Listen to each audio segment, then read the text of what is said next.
വർക്കിച്ചായൻ വളരെ നല്ല തബലിസ്റ്റ് ആണെന്നാണ് വെപ്പ്. പക്ഷേ അദ്ദേഹം തബലയിൽ കൊട്ടിയാൽ തവളയുടെ ശബ്ദമാണ് വരുന്നത്.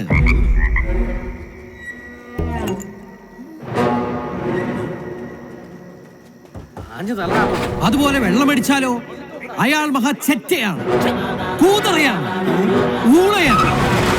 പക്ഷെ ഞാനിവിടെ വന്നപ്പോ അയ്യോ അമ്മേ പറഞ്ഞു തരുന്നിട്ടില്ല.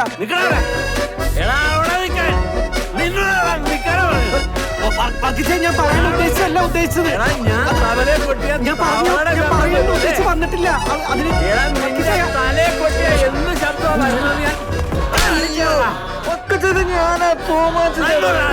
ഇവിടെ കൊണ്ടൊന്ന് മോന്ത വെക്കാൻ ഒരു തീപ്പെട്ടി എടുത്തടാ, ആ മെഴുകുതിരി ഒന്ന് കത്തിക്കട്ടെ. നിന്റെ കെട്ടാൻ അവിടെ നിന്ന് സംസാരിച്ചതല്ലേടി ചേച്ചി? പുള്ളിക്കാരനെ ഉദ്ദേശിച്ചു. നിന്റെ ഉദ്ദേശമൊക്കെ ഞങ്ങൾക്ക് മനസ്സിലായി.